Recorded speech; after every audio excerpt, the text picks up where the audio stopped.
Welcome back. In the next part of this section, we'll be talking about the second big theorem, the quotient rule.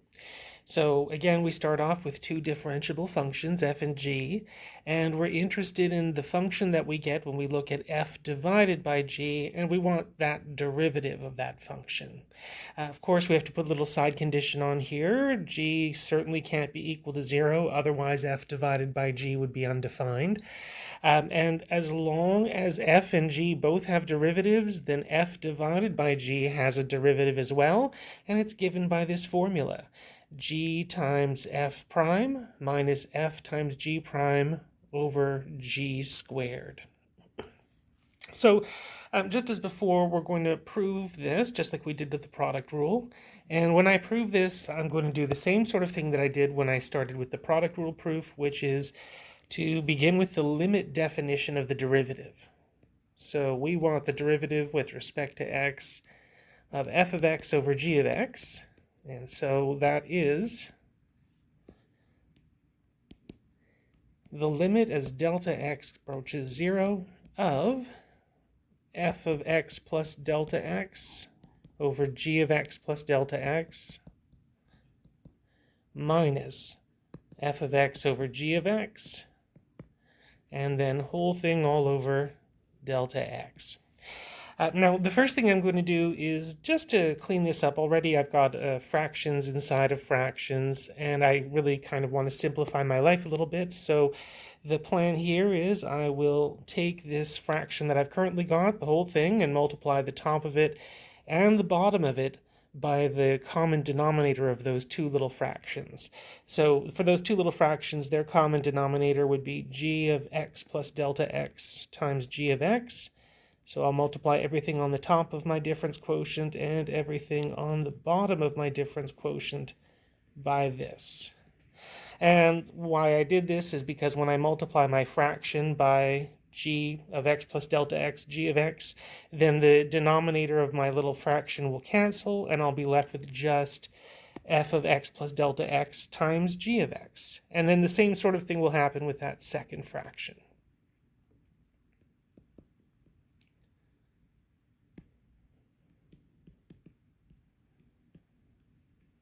And so for the second fraction, it's the g of x's that cancel. So I'm left with f of x times g of x plus delta x. And in the denominator, I've got delta x times g of x plus delta x, g of x.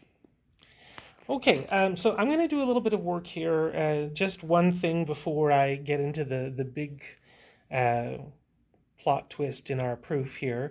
Just to make things a little nicer for me, I'm going to take these g of x plus delta x and g of x out of the denominator and move it over to the right into its own little fraction.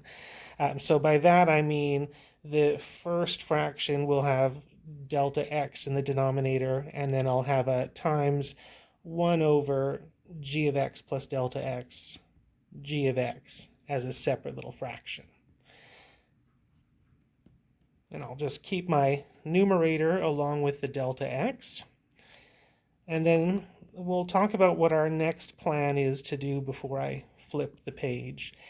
So same as with the proof of the product rule, where the big plot twist came in with me adding and subtracting a quantity, that sort of made everything turn out nicely. I'm going to do the same sort of thing here. And what I'm going to add in and subtract in is f of x times g of x. So on the next, maybe I actually can fit it down here. I didn't think I had enough room.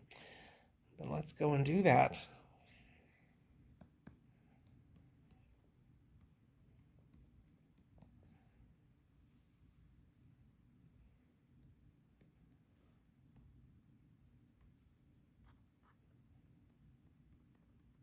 Okay, so I'm going to take what I have and I'm going to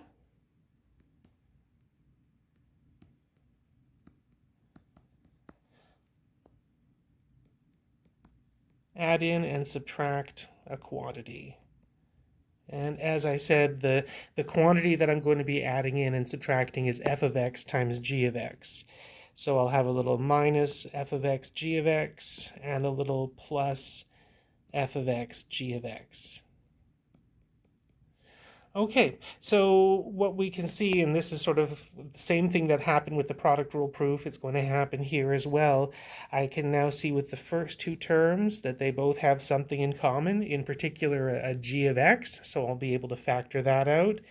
And from the second two terms, they also have something in common, that's f of x, so I'll be able to factor that out. So that's what I'll do on the next slide.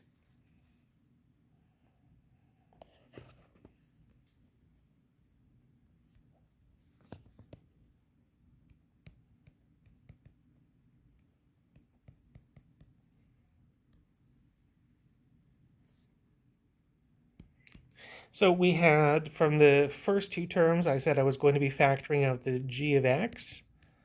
And then what that left behind was f of x plus delta x minus f of x. And then for the second two terms, I said that I was going to be factoring out f of x.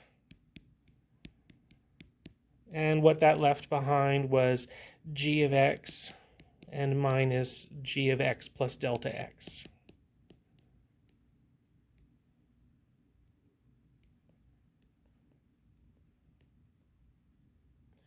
Okay, so we're getting kind of close to where we need to be. So the one thing that we might notice here is for at least the first part of things, we're kind of where we want it to be. We have a g of x, and then I have what looks like the numerator for the difference quotient for f of x. And then for the second term, after I did my little factoring, I have f of x, and then I have not quite the numerator for the difference quotient. I have -1 times the numerator for the difference quotient. So if you want to, you can do this on a separate line, and I'm going to do this on a separate line. So if you were clever enough to notice that happening and factor out a minus f of x instead of a positive f of x, good for you. But if you didn't think that far ahead, you can do just as I'm doing, which is in the next stage, just factor out a little -1. This is also explaining why in the quotient rule itself, why there's a minus as opposed to a plus. If you're remembering the product rule, there was a plus. And here the numerator for the quotient rule looks kind of like the product rule, except there's a big minus there instead of a plus. And that's the reason why, from what we've now seen in the proof. This is where that minus is coming from. So that g of x plus delta x now becomes positive, and the g of x becomes negative.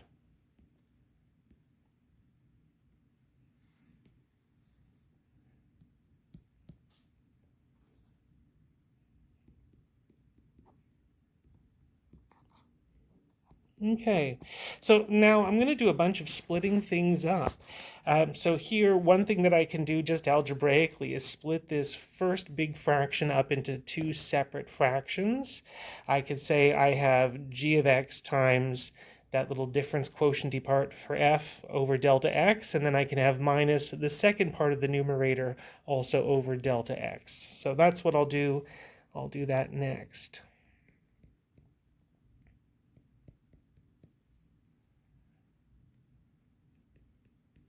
And as I'm doing this, I'm actually going to do two things for the price of one, and that is, in addition to splitting things up as a fraction, which is how we've had it, or how my original intention was, I can actually go one step further and say, really, I can split this up and write it further as, instead of g of x times f of x plus delta x minus f of x all in that numerator, I can have g of x outside as a separate factor multiplied by what now is my difference quotient. I think that's kind of a little bit nicer, save ourselves a step here. I'm going to do the same thing for when I split the second fraction up. Instead of having all of f of x times all of that business, instead of having all of that in the numerator, I'll have f of x as a separate little fraction times g of x plus delta x minus g of x over the delta x.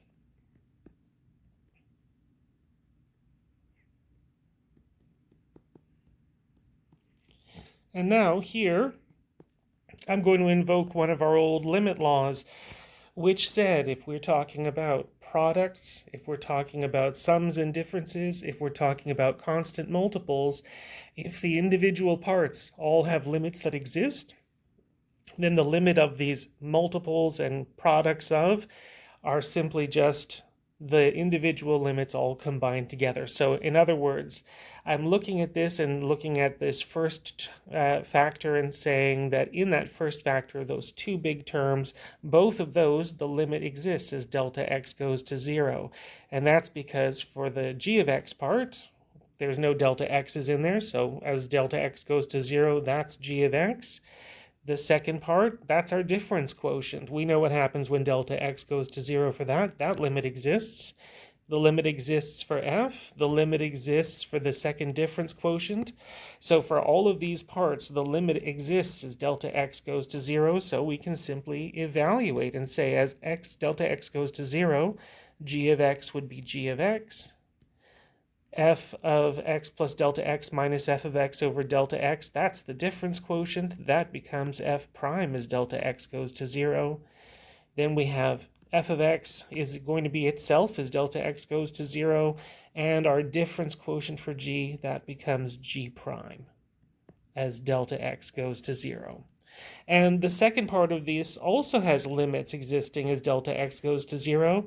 As delta x goes to 0, g of x plus delta x is just g of x. So we have 1 over g of x times g of x, which I can now simplify that and write it all as just one fraction, where I've got g of x squared in the denominator. And in the numerator, I have g of x times f prime minus f of x times g prime.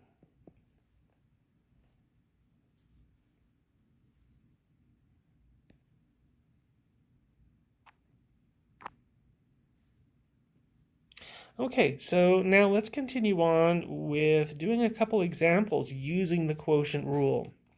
So for all of these, I'm going to find what this derivative is of this function using the quotient rule, and then I'm going to simplify as best as I can afterwards.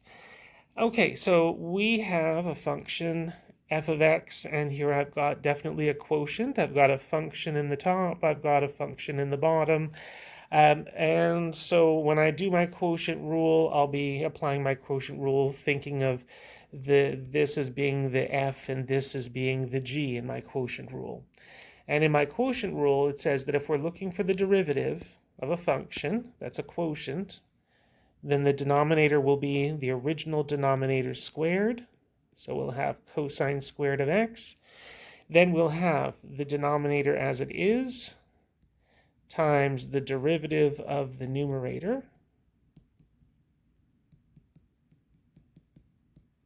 minus the numerator as it is times the derivative of the denominator. So derivative of cosine of x. So you're noticing here I'm doing the same sort of thing that I did when I first started out using the product rule. I'm kind of diagramming out what I'm doing here rather than just diving in and doing the derivatives while I'm setting things up with the quotient rule. So I've set things up with the quotient rule. You'll also notice my use of brackets. So when I have, for example, the numerator as it is times the derivative of the denominator, I've put brackets around things because I want to make sure that all of the numerator multiplies with all of the derivative of the denominator. Okay, and so now let's continue on and see what we get.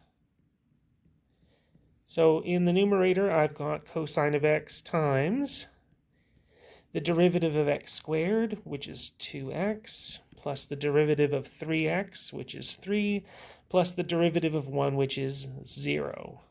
And then minus x squared plus 3x plus 1 times the derivative of cosine, which is negative sine of x. And for this, I feel like probably the only thing I would want to do is just to combine the negative and the negative that's in front of the sign to make this positive. So I probably would make the one change of just having cosine of x times 2x plus 3, and then plus x squared plus 3x plus 1 times sine of x. And there's not much really else that I can do other than that. So I think this is where I'm going to leave this one.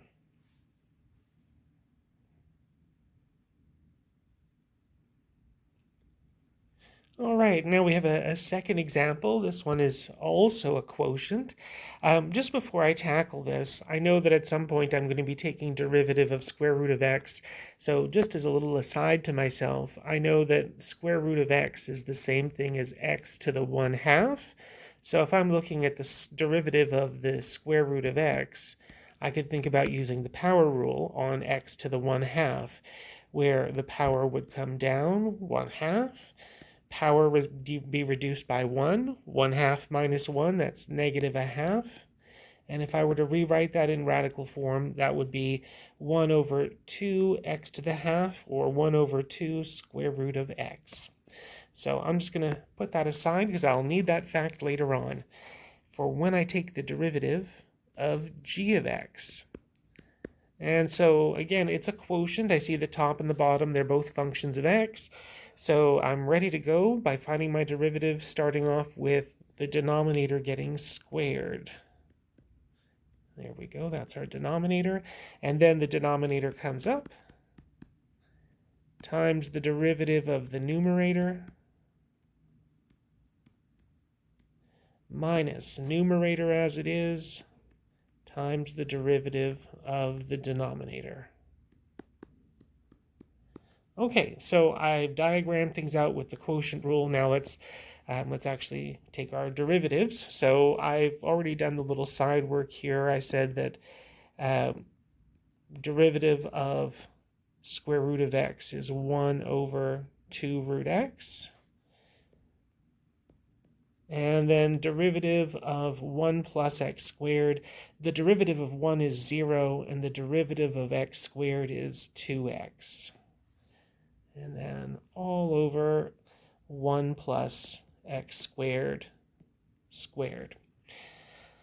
Okay, I'm going to do a little bit to clean this up, though, because I don't quite like this as it is, because you'll notice here it's a fraction, and then I've got in the numerator a fraction. And so I can fix this just by, if I were to take this derivative I've just taken and multiply the numerator of it by 2 root x, and then multiply the denominator of it by 2 root x. So what that'll do for me is when the first term gets multiplied, the 2 root x's will cancel. So now in the numerator, I'll just have 1 plus x squared. There won't be any more 2 root x. And when root of x gets multiplied by 2 root x, you get 2x. So you'd have really 2x times 2x.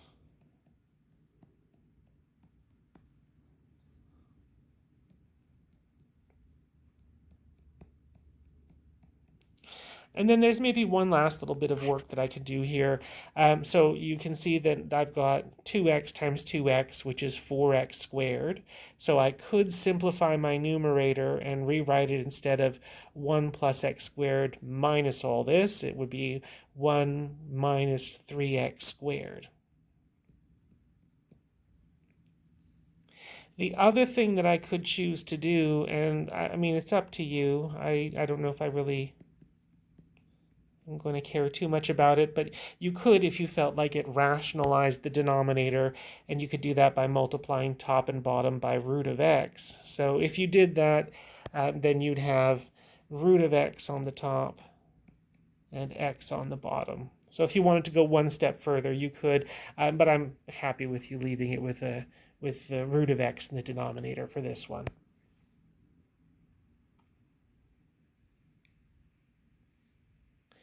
Okay, one more little example. We've got the number of fish in a small pond given by this function. So it's a function of time, f of t. So I'll have to remember not to change my t's into x's as I'm doing this. And t is being measured in the number of years after 2010. So when t is equal to 0, that's 2010. T is equal to 1, that's 2011. We're interested in at what rate was the population changing in 2013. So first off, we're looking at a rate of change, and if you're looking at a rate of change of the population, you are looking for a derivative. F is the population, so the rate of change of the population is F prime.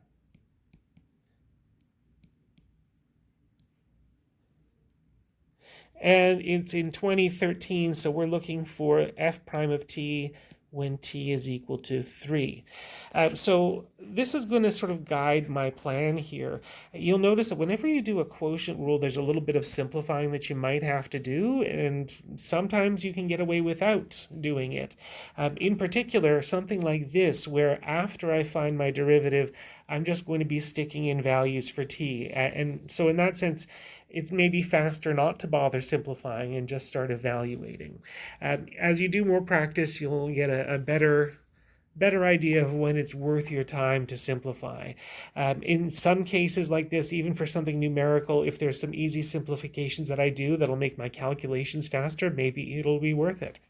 But for this one, I have a hunch I'm probably just going to wind up sticking in the number 3 once I've taken my first derivative. The important thing, though, is the number 3 is only going to go in after we find our derivative. Because if I were to put in 3 for all of these numbers right now, then I would no longer have a function of t. I would just have a constant, and the derivative of a constant is 0. So the plan here is not to start out by putting in 3. The plan is to start out by finding the derivative and then put in 3 for t. So let's start off with finding f prime, and let's get our quotient rule going. So I have the denominator is t squared plus 1, so that denominator gets squared, t squared plus 1 squared. Then the denominator comes up, times the derivative of the numerator. Here, this is an easy enough one for me to do, so I'm actually going to do the derivatives as I go. The derivative of the numerator, the derivative of 1,000 t squared is 2 times 1,000 times t. The derivative of 30t is 30, and the derivative of 50 is nothing. Minus the numerator as it is, and then times the derivative of the denominator, and the derivative of t squared is 2t, and the derivative of 1 is 0. Okay, so I guess now let's start putting in our 3. We want to know what is the rate of change of the population when t is 3. And then I'm going to interpret as to what does all of that mean. So if I put in 3 for t, 3 squared is 9, 9 plus 1 is 10. So in the denominator, I've got 10 squared, or 100. I have t squared plus 1, 3 squared plus 1 is 10. I have 6,030. I have, when I put in 3 for t, I have 9,140, and 2 times 3 is 6. And then now I'll just grab my calculator and find that this is 54.6. So as far as the interpretation goes, we go back to what the function is, and f is the number of fish, and it's being measured in terms of number of fish at a certain point in time measured in years. So since time is being measured in years, then we're looking at the rate of change of the number of fish per year. So f prime of 3 is telling us the rate of change of fish per year, and since this is a positive number, then we are increasing. So the population is increasing at a rate of 54.6 fish per year. And there we go. So we found our rate of change, and I've interpreted it as well. And so that's how we can always think about any rate of change. Whatever the function is expressing, whatever f is measuring, and whatever x is representing, your rate of change will be the rate of change of whatever f is with respect to whatever x is. So in this case, it's population of fish with respect to time in years.